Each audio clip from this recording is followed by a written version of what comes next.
Magandang araw mga sangkay, sa nag-request nga pala ng ating recipe ng ating buns. Ito na po, share ko sa inyo yung ating 2 kilong recipe nitong ating pangnegosyong buns. Pero bago tayo magsimula ay like at share ang ating video at pakisuportahan na rin po ng aking channel.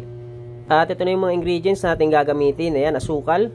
Maglagay tayo ng vanilya. Inuulit ko 2 kilo lang yung ating gagawin. Kung sakaling kayo ay magmamasa ay double check nyo po yung mga sukat na ingredients na inyong mga inilalagay. Sunod ay powder milk. At maglagay na rin tayo ng bread improver.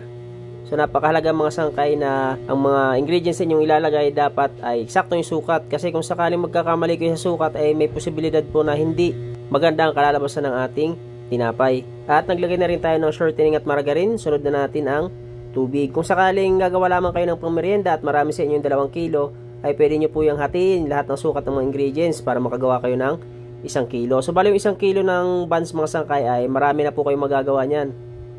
Depende lang po sa laki ng buns na inyong gagawin. So bali pag nailagay na natin yung mga ingredients na yon, yung aking nabanggit, ay tunawin muna natin yung asukal na ating nilagay dito bago natin ilagay yung ating harina at saka yung ating pampalsa. So bali ito nga palang buns natin na 2 kilo ay gagamitan natin ito ng makina sa pagpapakinis para mas mabilis natin mapakinis itong ating masa. Ito na nga, linagay na natin yung ating bread flour 2 kilo.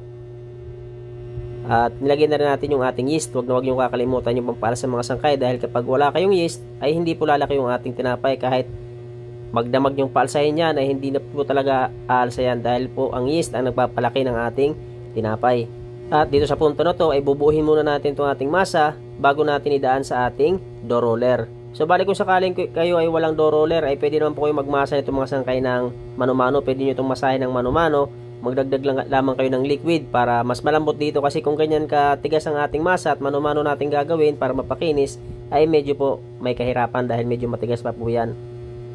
Kaya inuulit ko, mag-add po kayo ng liquid or tubig para hindi kayo mahirapan kung sakaling mano-mano proseso ang inyong gagawin. At ito na nga po, dito sa part na to ay papakinisin na natin yung ating masa gamit yung ating dough roller. Sa paggamit nga pala ng dough roller mga sangkay is doble ingat lamang po kayo, dahil mga ganitong masa, yung malambot na masa ay medyo delikado po ito mga sangkay, dahil pumupulupot po ito kapag matagal nyo nang idinadaan sa makina itong ating dough. Dahil habang patagal natin dinadaan sa makina yan ay mas lumalagkit po itong ating masa.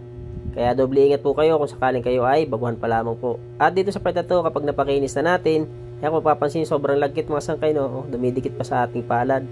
Bali magpapahid lamang tayo ng konting shortening dito sa ibabaw para kung sakaling maikat na natin yan at magpatong-patong yung ating masa ay hindi po sila magdidikit-dikit. At ayan, once na napakinis na natin yung ating masa ay pwede na po natin yan ikat sa laki na ating gusto.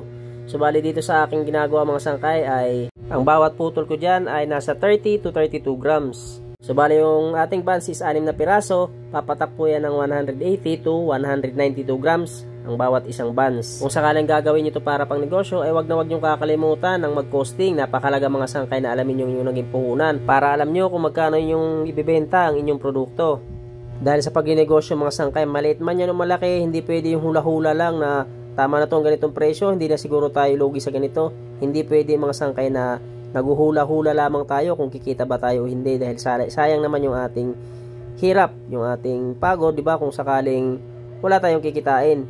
So dito sa point na to mga sangkay, kapag katapos natin maikat lahat ay ito, popormahin na natin ng ating buns. So bibilog-bilog lang tayo at pagdidikit-dikitin natin yung 6 na bilog. Hindi naman totally dikit, may space para, dahil lalaki pa kasi yan mga sangkay, kaya kailangan meron tayong kahit na konting space dito sa 6 na bilog.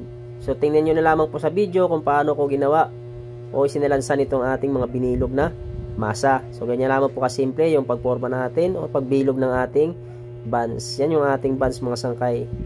3 ang laman sa isang tray. At pagkatapos natin mabilog lahat ay rest muna natin bago natin isalang. Palakihin muna natin mga sangkay. Nakagawa nga pala tayo ng 20 piraso na buns. At ito na mga sangkay, after 2 hours nating palsa, isasalang na natin. So bali yung init ng ating oven dyan is 160 degrees Celsius mga sangkay, at kagamit lamang ako ng katamtaman lakas ng apoy. At lulutuin ko yan ng 25 minutes. At ito na, after 25 minutes mga sangkay is luto na yung ating buns. So bali papalamigin ko muna yan bago ko balutin ng plastic. So ito yung ating pang negosyong buns. Sana po makatulong sa inyong video na to. Huwag niyong kakalimutan mag-like at share ang ating video at pakisuportahan na rin po ng aking channel. Thank you for watching.